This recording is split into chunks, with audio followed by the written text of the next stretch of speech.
Listen, nothing's worse but when a loved one passes away. But what are all the things that you're going to have to do when that happens?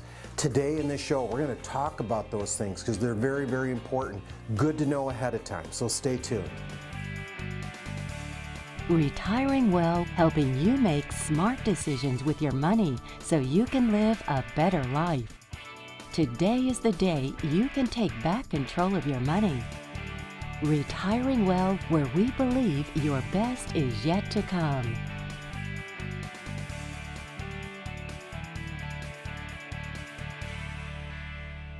Listen, welcome to the show. Today we're talking about the things that we need to do when a loved one passes away. When it happens, folks, and I've been through this myself with family, it's a highly emotional time. But you find yourself, even with the grief and the emotions that you're having to deal with, there's all these things that need to happen, things you need to be doing right out of the gate. Now, the reason I want to talk about these is because understanding what all these things are is highly important because they might get you thinking about your own estate and things you might want to have in order. So when that time comes and your loved ones are dealing with maybe your own death or somebody else's, they know what to do. You've got a plan. So one of the first things immediately you want to deal with is, did they have any organ donation plans? Listen, if you're going to start getting things going with the funeral home and starting those arrangements, the first thing they're going to want to ask you is whether they want to be buried or they want to be cremated. But you're not going to want to start some of those processes if they had any intent to give some of their organs away. So where do you go? The first place you want to go is the driver's license. Because now today you can let the Secretary of State know when you get your license if you have any plans on giving any of your organs. So the first place you want to go is the driver's license. See if maybe they had any intent there. If you don't see anything there, the next place you want to go is get into those important papers. You know, if they've got any estate planning docs at all, any letters that they've given you that had any intent as to what they wanted to do with their organs. Again, that's probably one of the very first things you want to find out. What's next? Well, obviously, call in the funeral home, right? Find out if they had any, pre-arrangements that were already made with the funeral home. But you're going to want to have that conversation to get that process started, whether it be burial or cremation or what those funeral plans are going to look like. So you want to be able to do that.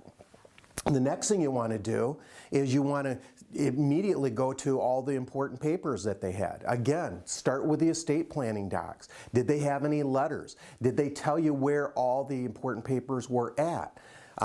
Very important, because maybe in there they told you what they wanted to have happen in the funeral. I had a sad story of a family member who, we saw the important papers, we went through those, didn't see any documents indicated what they wanted.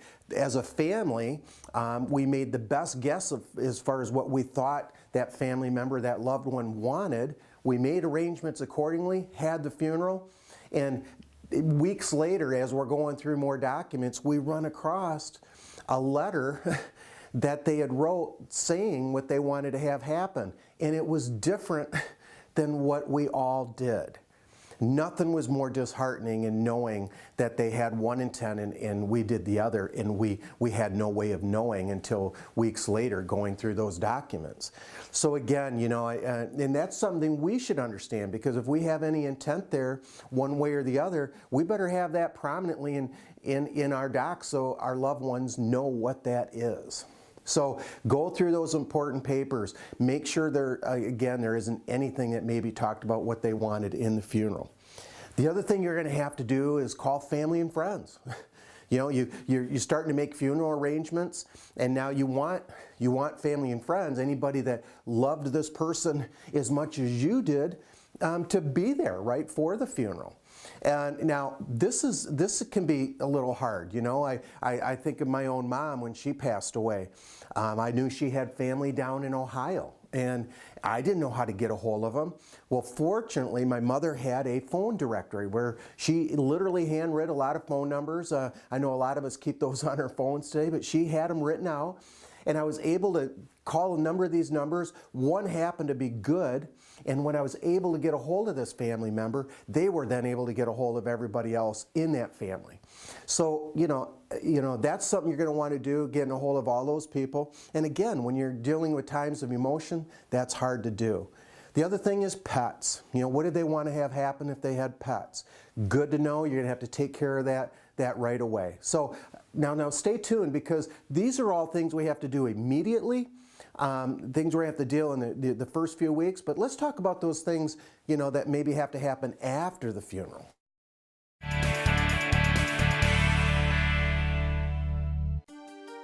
Are you an employee who's participating in a 401k plan? Are you aware that in some cases you might be able to roll out of the plan even though you are still working? Are you tired of the choices you have and possibly the lack of professional help in getting you to your retirement goals? If you're looking for an alternative approach to help you protect your hard-earned retirement savings, then we might be able to help. You may be entitled to an in-service rollover of your 401k plan. A rollover to a self-directed IRA may be an appropriate solution for you. Contact us at Centennial Wealth Advisory today. Take control of your retirement. Centennial Wealth Advisory can help. Please call the number on your screen. Today's retirement challenges can be mastered. Knowledge is power, because you can confidently plan ahead and make educated financial decisions for a successful and comfortable retirement. We are Centennial Wealth Advisory, financial advisors specializing in retirement planning, serving all of northern Michigan with offices in Traverse City, Cadillac, Petoskey, and Gaylord. And we invite you to an informative and exciting live event with a complimentary gourmet dinner. You'll learn highlights of the new Tax Reform Act, the difference between the fiduciary and suitability standard of care, how an IRA gets taxed to a surviving spouse, how two similar portfolios can end up with two drastically different results, what a bull market is and how long it can last, and much more. Call 888-608-5825 to register and choose the date and location that works best for you.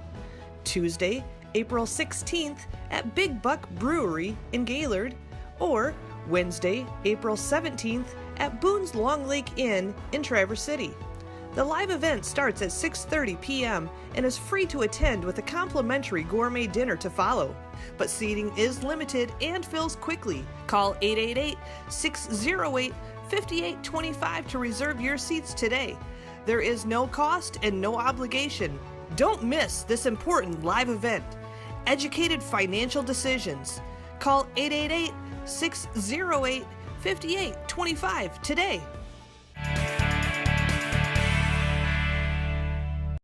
Hi, welcome back. Now listen, in the first segment, we were talking about those things that you want to do when a loved one passes away, all those immediate things that have to happen right away.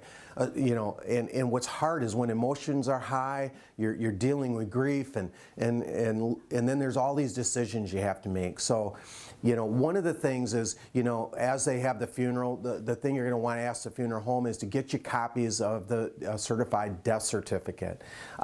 That's going to be important, and in most cases, the funeral home will take care of that for you.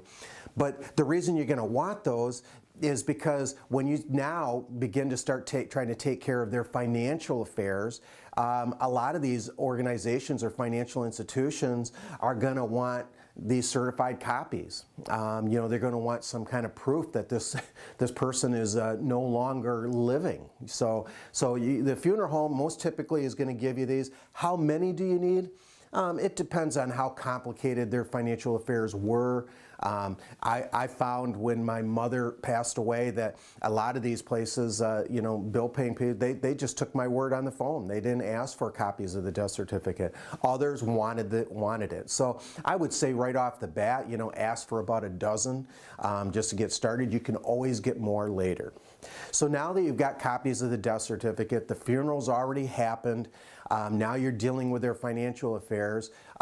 You got to ascertain, what did they have? right? You're going to want it, those places where they maybe were receiving Social Security or they were getting a pension, you're going to want to let them know the person has deceased, and they're going to want to maybe stop those payments. So that's probably going to be your first step. Next thing you're going to want to do is start getting involved in their estate. You know, what did they own, right? You're going to want to get it. Did they have a trust? If they had a trust, who was the trustee? You know, who's the primary trustee that's supposed to make the decisions for that trust? Who is the successor trustee if they're no longer living, right? These people are going to have to be notified.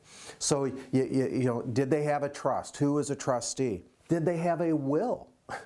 You know, a will is going to be important because if anything has to go through probate, that's the instruction manual for probate in deciding what's going to happen with the remainder of those assets. So you're going to want to see if they had that. You're going to look for if they had real estate. Where's the deeds? And if you can't find the deeds, maybe you need to go to the county building and go to the Register of Deeds and get copies of those deeds, right? Find out who the owners are. Find out if they had a ladybird deed, which basically indicated, you know, in the event of their passing, where the real estate would go. All right, so you want to look at those. You want to see if they had any titles, if they owned vehicles, if they owned anything that had any kind of a title to it, where are the titles? All right.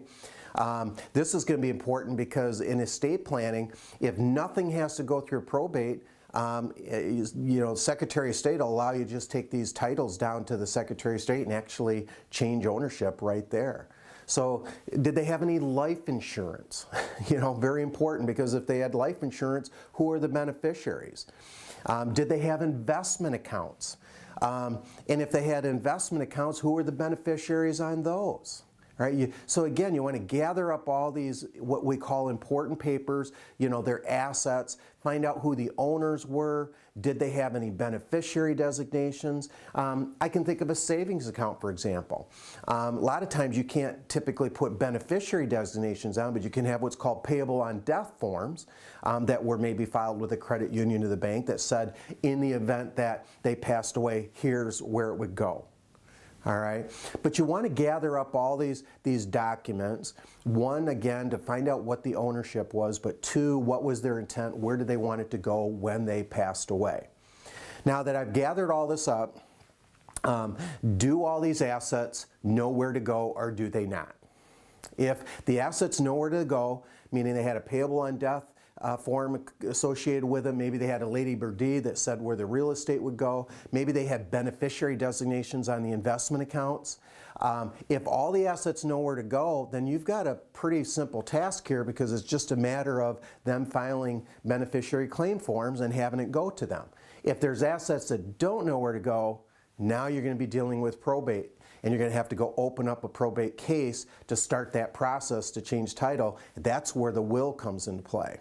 So these are things you're going to want to be dealing with after a loved one passes away, after the funeral, and basically dealing with their estate or their financial affairs. So if this is something that you're dealing with or want to have more help with, I encourage you, give us a call, because, you know, we can go through this checklist. We can kind of make sure you have all your things in order and make sure your estate is in order. So I encourage you, give us a call.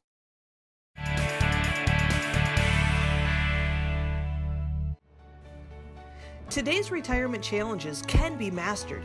Knowledge is power, because you can confidently plan ahead and make educated financial decisions for a successful and comfortable retirement. We are Centennial Wealth Advisory, financial advisors, specializing in retirement planning, serving all of northern Michigan with offices in Traverse City, Cadillac, Petoskey, and Gaylord. And we invite you to an informative and exciting live event with a complimentary gourmet dinner. You'll learn highlights of the new Tax Reform Act, the difference between the fiduciary and suitability standard of care, how an IRA gets taxed to a surviving spouse, how two similar portfolios can end up with two drastically different results, what a bull market is and how long it can last, and much more. Call 888-608-5825 to register and choose the date and location that works best for you. Tuesday, April 16th at Big Buck Brewery in Gaylord, or Wednesday, April 17th at Boone's Long Lake Inn in Traverse City. The live event starts at 6:30 p.m. and is free to attend with a complimentary gourmet dinner to follow. But seating is limited and fills quickly. Call 888-608-5825 to reserve your seats today. There is no cost and no obligation. Don't miss this important live event. Educated Financial Decisions. Call 888-608-5825 today.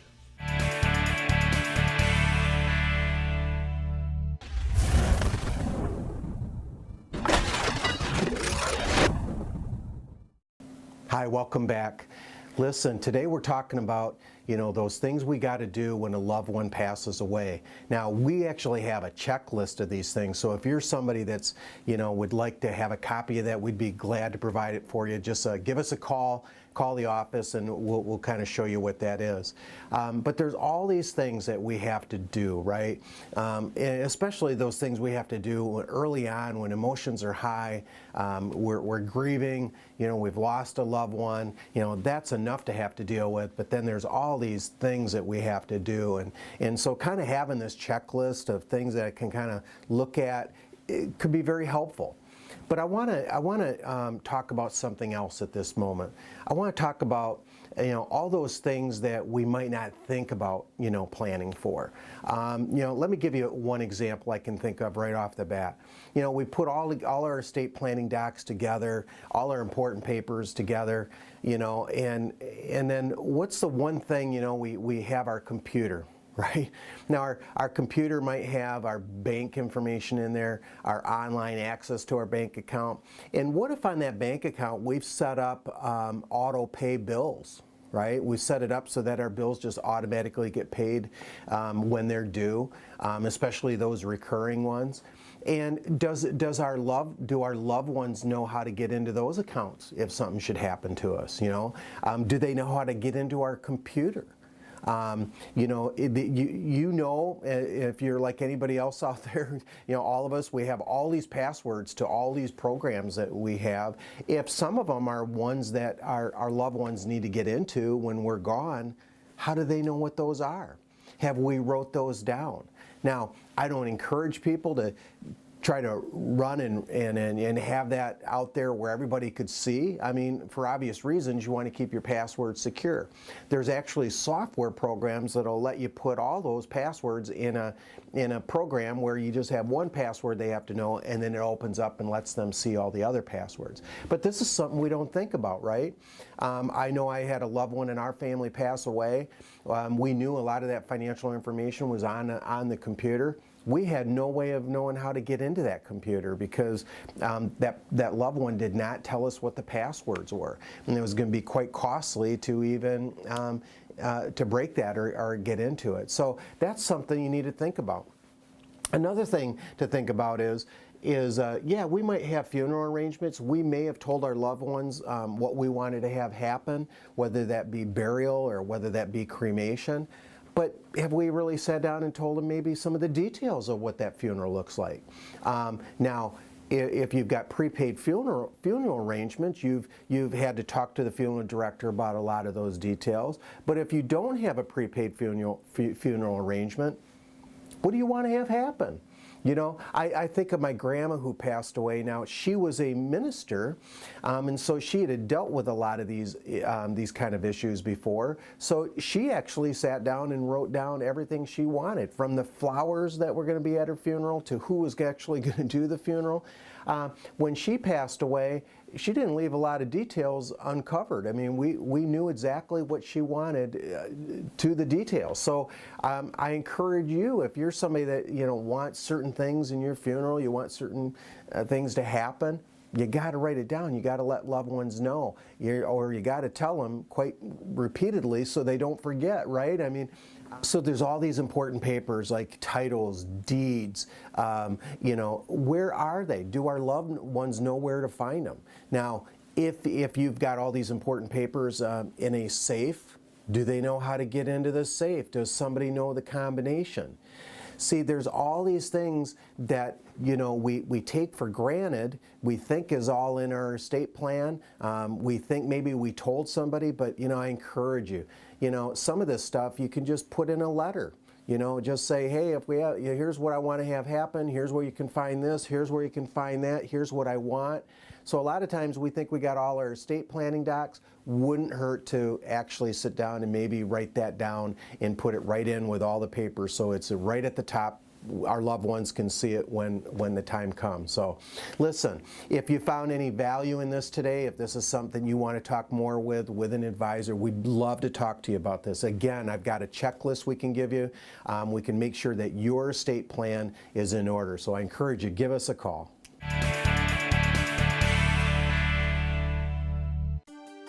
If you're retiring soon, it's likely you have many decisions ahead of you. One of the larger ones is Social Security.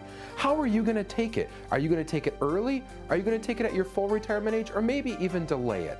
Social Security needs to be viewed as an asset. If you live a long life, it's likely you can collect a large sum of money over time with those payments directed to you. How, though, folks misjudge Social Security commonly is how it's taxed. How are you going to pay tax on that for the rest of your life? And it's important to factor that in when to take it. And also paired with your other assets you may have, it may make great differences as well. If you don't have a Social Security tax plan built into your retirement, it's extremely important and could cost you thousands over your lifetime if done improperly. We would love to sit down with you here at Centennial Wealth Advisory and talk through what that looks like on a larger scale and see if we can help you have a successful retirement. Today's retirement challenges can be mastered. Knowledge is power because you can confidently plan ahead and make educated financial decisions for a successful and comfortable retirement. We are Centennial Wealth Advisory, financial advisors specializing in retirement planning, serving all of northern Michigan with offices in Traverse City, Cadillac, Petoskey, and Gaylord. And we invite you to an informative and exciting live event with a complimentary gourmet dinner. You'll learn highlights of the new Tax Reform Act, the difference between the fiduciary and suitability standard of care, how an IRA gets taxed to a surviving spouse, how two similar portfolios can end up with two drastically different results, what a bull market is and how long it can last, and much more. Call 888-608-5825 to register and choose the date and location that works best for you. Tuesday, April 16th at Big Buck Brewery in Gaylord, or Wednesday, April 17th at Boone's Long Lake Inn in Traverse City. The live event starts at 6:30 p.m. and is free to attend with a complimentary gourmet dinner to follow. But seating is limited and fills quickly. Call 888-608-5825 to reserve your seats today. There is no cost and no obligation. Don't miss this important live event. Educated financial decisions. Call 888-608-5825 today.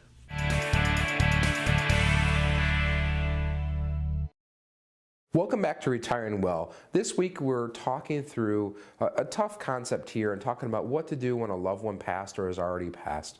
And John and I are going to share a couple of stories here, but before we get into that, you know, this is a very serious topic. And even, you know, we're talking, a loved one could be a lot of different people. I know Larry's given some examples, and we've helped folks all the way from obviously a spouse to children, unfortunately, even grandchildren passing, grandparents, brothers, sisters, cousins. You know, obviously, as you know, you can be a beneficiary or named beneficiaries virtually anybody. And even in charitable situations, there's stuff that can happen there. The important thing is the planning. And we're going to give mainly two examples here, I think, of the positive, or where the proper planning was done in advance, and then what that looks like when the planning wasn't done in advance. I'm sure you've seen that probably, or heard stories about the good and the bad and ugly of all this. And so, John, why don't you've worked with folks, they were long time clients in a situation where there was lots of planning put in place throughout the years, and it just was really super smooth, right? Yeah, Art, I've been with Centennial Wealth now for 14 years, and these were clients that had been there before I was and everything, and so different planning was put in place and everything. So when, in this case, when the husband passed away, assets were simply moved over to his wife, but they had prepared a trust in advance of all of this, so they had that as sort of the fallback, and then in the meantime, they had lost a child, and so it was a tough time, obviously, and she was older, and so she had enough on her plate to deal with at that point in time, but had specific language that the attorneys, estate planning attorneys, had put in place within that trust to say, okay, if a child were to pass away, that their share would go to their children. And so, you know, it's can be where it goes for multi-generations and everything can be a tough one to handle from an estate planning perspective. But again, the estate planning attorney had those things in order. We coordinated different estate planning review meetings specifically to address, okay, what does this look like? So that way the client was reassured knowing, okay, when I pass, things are going to transition exactly the way that I want it to be handled. And again, we're not estate planning attorneys, but that's where having the proper plan in place is vital. And so when she passed, things pretty smoothly went from her name into the trust, and then the trust divvied out the assets to their surviving son and then the surviving grandchildren. And so it was a tough time, but it made it that much easier knowing that things were properly in place. Right. One of the key things I heard you say that it sounded like there was a lot of communication going on through that process. You had mentioned estate planning reviews. So often we hear people set up plans and don't address them again really forever, in some cases 20, 30, 40 years. And that can be almost just as bad as not having a plan altogether, right? Yeah, I mean, that's something that we feel is vital at Centennial Wealth Advisory, is having a good partnership with estate planning attorneys. So that way then when we're sitting down for those types of meetings, you know, that we can all be in the same room together and going through that to ensure that, okay, here's how you'd like this handled. So, you know, the estate planning attorney has some different responsibilities on their end. We have some different planning responsibilities on our end to make sure that they all coordinate and work together. So. Right. Yeah, every good football team needs a good quarterback, right? And so in this case, that's where we view ourselves, as we come in and be the quarterback for that situation and link up maybe we have the accounting that we do right in-house for a lot of people with taxes, and then estate planning, get everything put together so that way if somebody passes, most folks, that's the last thing you want to be dealing with when you have an emotionally trying time, right? Yep. And so Art, I know you were sharing a tough example of how things were done wrong. So why don't you dive into that? Yeah, this was really the example of where there was some planning done years before the death, but then a lot of things changed and they never had updated it. This was a siblings, and the older sibling had passed away, and there was planning done where she had other people in her life at that time. Well, those other folks predeceased her, and everything kind of fell back to her brother at this point. Well, none of the documents were updated, and boy, things really got ugly fast. And effectively, what really hurt them was not updating stuff, and then it was just time, a time mess. We had months and months into this. But so folks, if you're listening to us today out here and you haven't done planning, or you haven't reviewed that, or you don't feel everything is working together, it's important to do that. We'd love to sit down and talk to you, walk through that, and see if we can help better your estate planning situation and tie everything together. Thanks for watching this week, and we look forward to talking to you soon.